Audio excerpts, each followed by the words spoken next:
Welcome everyone. आप सभी का स्वागत है हमारे यूट्यूब चैनल हिंदी शिक्षा संगम में। आज मैं हिंदी कहानी के अंतर्गत मारे गए गुलफाम उर्फ तीसरी कसम के बारे में बताऊंगी, जो फणीश्वर नाथ रेणु द्वारा रचित है और यह यूजीसी नेट एग्जाम के लिए बहुत ही इम्पोर्टेंट कहानी है। तो चलिए मित्रों, वीडियो की शुरुआत करते हैं। यदि आप हमारे चैनल पर नए हो और ऐसे ही आपको वीडियो चाहिए तो आप हमारे चैनल को सब्सक्राइब कर सकते हैं। मारे गए गुलफाम उर्फ तीसरी कसम, फणीश्वर नाथ रेणु। संग्रह है ठुमरी।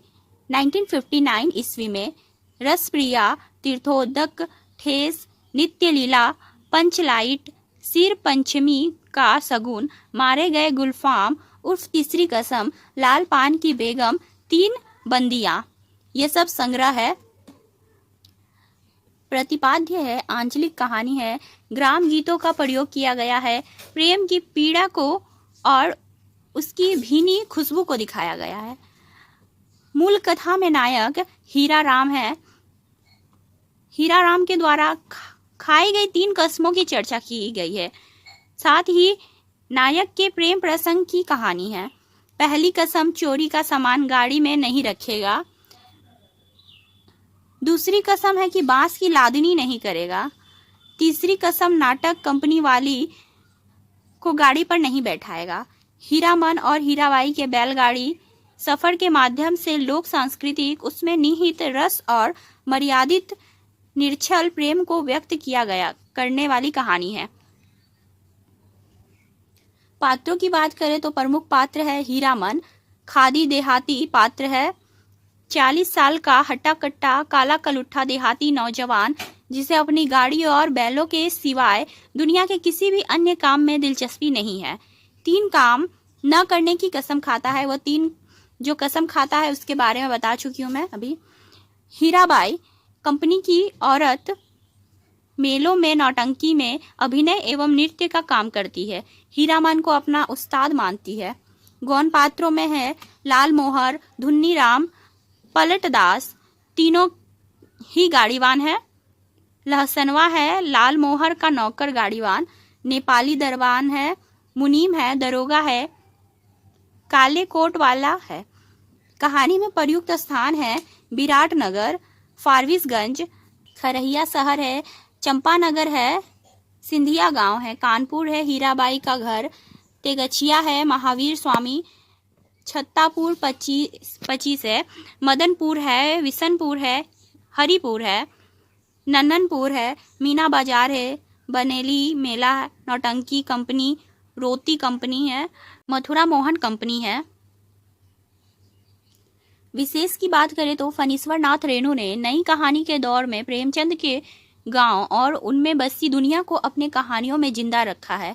समाज के सामान्य पात्रों को अपनी कहानी का नायक या मुख्य किरदार बनाया है। उदाहरण है जैसे गाड़ीवान, काला कलूटा, हीरामन। कहानी में 3 काम ना करने की कसम खाता है। चोरी का सामान अपनी गाड़ी पे नहीं लादेगा, बांस की लादनी नहीं करेगा, कंपनी की औरत को नहीं गाड़ी में बिठाएगा। हीरामन का सहज और सरल व्यक्तित्व, मसलन भाई के प्रति सम्मान और भौजाई से डर। रेणु ने लोक जीवन की समृद्धि को दिखाया है। उनमें त्याग, गीत और परिवेश को सुंदर ढंग से सजाया है।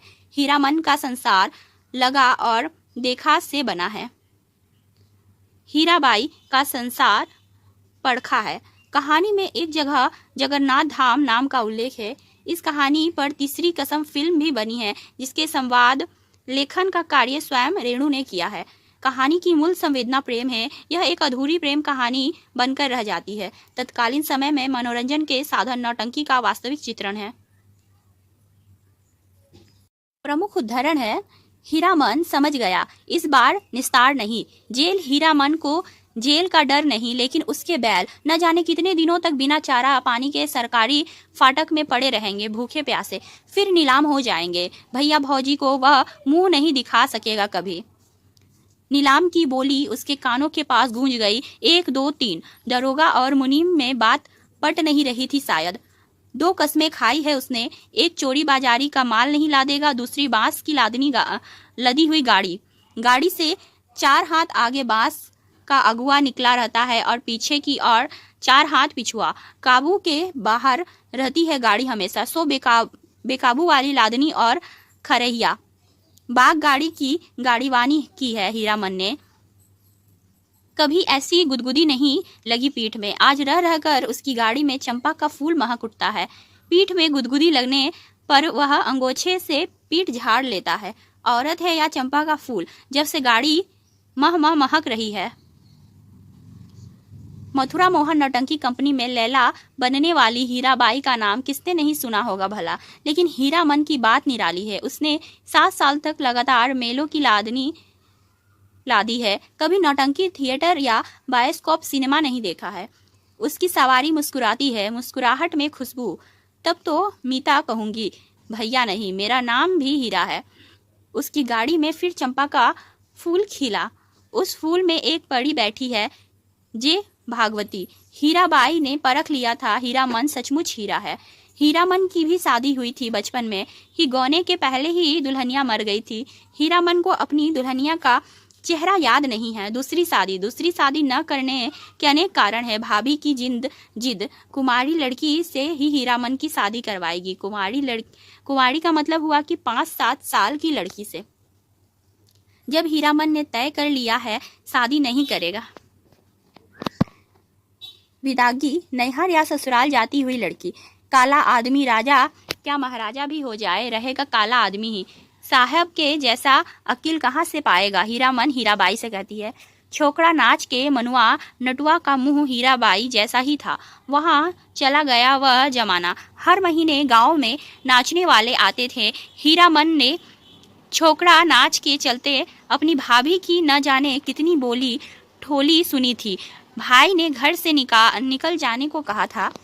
हीरामन दुनिया भर की निगाह से बचा कर रखना चाहता है हीराबाई को। सड़क तेगछिया गांव के बीच से निकलती है। गांव के बच्चे ने पर्दे वाले गाड़ी देखी और तालियां बजा बजा कर रटी हुई पंक्तियां दोहराने लगा। दुल्हनिया लाली लाल डोलिया। हीरामन हंसा। कितने दिनों का हौसला पूरा हुआ है हीरामन का। ऐसे कितने सपने देखे हैं उसने। वह अपनी दुल्हन को लेकर लौट रहा है। गांव के बच्चे तालियां बजाकर गा रहे हैं। हर आंगन से झांक कर देख रही है औरतें। मर्द लोग पूछते हैं कहाँ जाएगी उसकी दुल्हन। डोली का पर्दा थोड़ा सरका कर देखती है। और भी कितने सपने हैं।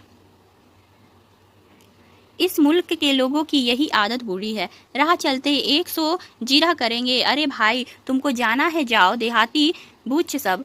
महुआ घटवारिन गाते समय उसके सामने सावन भादों की नदी उमड़ने लगती है। अमावस्या की रात और घने बादलों की रह रह कर बिजली चमक उठती है।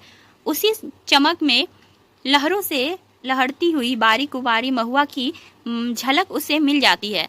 सफरी मछली की चाल और तेज हो जाती है। उसको लगता है कि वह खुद सौदागर का नौकर है। महुआ कोई बात नहीं सुनती है, प्रतीत करती हुई उलट कर देखती भी नहीं है और वह थक गया है तैरते तैरते।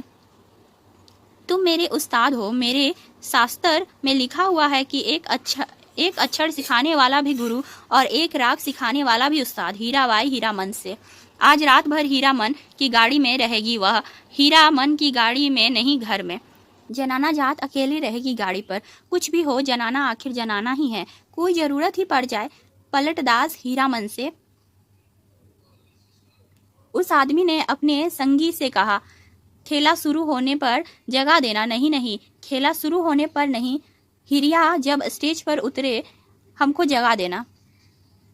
हीरामन के कलेजे में जड़ा आंच लगी।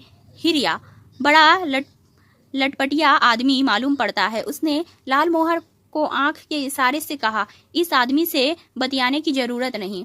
तीनों चारों से मत पूछे कोई। नौटंकी में क्या देखा, किस्सा कैसे याद रहे। हीरामन को लगता था हीराबाई शुरू से ही उसी की ओर टकटकी लगाकर देख रही है और गा रही है, नाच रही है। लालमोहर को लगता था हीराबाई उसी की ओर देखती है। बस समझ गई, हीरामन से भी ज्यादा पावर वाला आदमी है लालमोहर। पलटदास किस्सा समझाता है। किस्सा और क्या होगा, रमेन की ही बात। पलटदास हर रात नौटंकी शुरू होने के साथ श्रद्धापूर्वक स्टेज को नमस्कार करता, हाथ जोड़कर। लालमोहर एक दिन अपनी कचराही बोली सुनाने गया था हीराबाई को। हीराबाई ने पहचाना ही नहीं।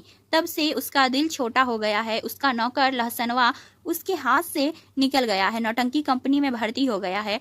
जोकर से उसकी दोस्ती हो गई है। दिन भर पानी भरता है, कपड़े धोता है, कहता है गांव में क्या है जो जाएंगे। लालमोहन उदास रहता है। धुन्नीराम घर चला गया है बीमार होकर।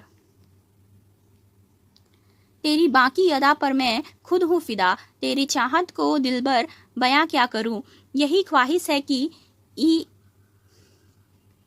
तू मुझको देखा करे और दिलो जान मैं तुझको देखा करूं। उस्ताद जनाना मुसाफिर खाने के फाटक के पास हीराबाई ओढ़नी से मुंह हाथ ढक कर खड़ी थी। थैली बढ़ाती हुई बोली, लो हे भगवान, भेंट हो गई। चलो, मैं तो उम्मीद खो चुकी थी, तुमसे अब भेंट नहीं हो सकेगी। मैं जा रही हूँ गुरुजी। हीराबाई ने हीरामन के कंधे पर हाथ रखा, इस बार दाहिने कंधे पर। फिर अपनी थैली से रुपए निकालते हुए बोली, एक गरम चादर खरीद लेना।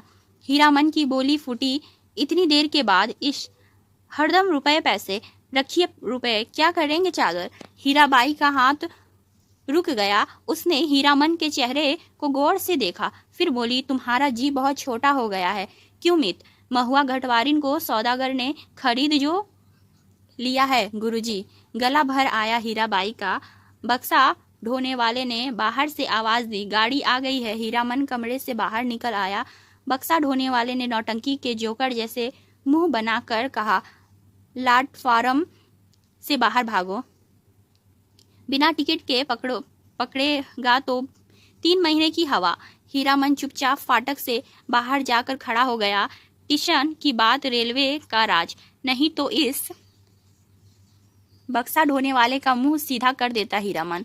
हीराबाई ठीक सामने वाली कोठरी में चढ़ी।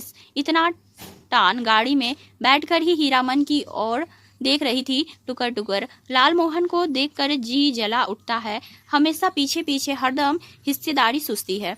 गाड़ी ने सीटी दी। हीरामन को लगा उसके अंदर से कोई आवाज निकाल कर सीटी के साथ ऊपर की ओर चली गई। कू, इस छी छक्का गाड़ी हिली।